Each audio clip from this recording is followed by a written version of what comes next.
দেশে এখনো চলা মব জাস্টিসের ঘটনায় তীব্র নিন্দা জানিয়েছেন পরিবেশ, বন ও জলবায়ু পরিবর্তন এবং পানি সম্পদ উপদেষ্টা সৈয়দা রিজওয়ানা হাসান। তিনি বলেন, মব জাস্টিসের ক্ষেত্রে স্বরাষ্ট্র মন্ত্রণালয় থেকে ব্যবস্থা নেওয়া হবে। বিশ্ব পরিবেশ দিবস ও পরিবেশ মেলা উপলক্ষে সচিবালয়ে সংবাদ সম্মেলনে তিনি এসব কথা বলেন। তিনি আরও বলেন, দেশে একটি আদর্শ পরিবেশ সে অন্তর্বর্তী সরকার দায়িত্ব গ্রহণ করেনি। বর্তমানে পুলিশ অনেক জায়গায় সক্রিয় হয়েছে, আরও সক্রিয় হবে বলে আশ্বস্ত করেন তিনি। সেন্ট মার্টিনের প্রাকৃতিক পরিবেশ ফিরে আসতে শুরু করেছে জানিয়ে উপদেষ্টা বলেন, দ্বীপটি নিয়ে একটি মাস্টার প্ল্যানের চিন্তাভাবনা করা হচ্ছে। এজন্য জলবায়ু ট্রাস্ট থেকে একটি প্রকল্প নেয়ার উদ্যোগ চলছে। তিনি বলেন, সেন্ট মার্টিন দ্বীপ নিয়ে কোনো আশঙ্কা থাকার কথা নয়, এটিকে বাঁচানো দরকার।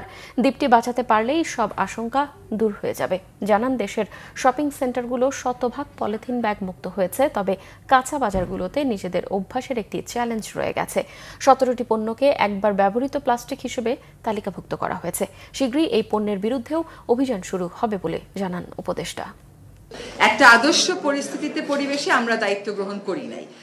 পরিবেশটাকে আদর্শ করবার জন্য আমাদেরকে সবসময় কাজ করতে হচ্ছে। আমি বলবো না যে মনোবল ফিরে আসেনি, কিন্তু তারা অনেকটাই সক্রিয় হয়েছে, হয়তো আরো সক্রিয় হবে। অ্যাজ আই সেড আর্লিয়ার, যে সন্তুষ্ট হবার কোনো সুযোগ কারোরই নেই। তবে এই মব জাস্টিস যেটা ঘটলো, মব অ্যাটেম্প যেটা ঘটলো, এটাকে আমরা তীব্রভাবে নিন্দা জানাচ্ছি এবং আমরা আবারও বলছি যে আইনি প্রক্রিয়া গ্রহণের কাজটা স্বরাষ্ট্র মন্ত্রণালয় থেকে শুরু হয়েছে।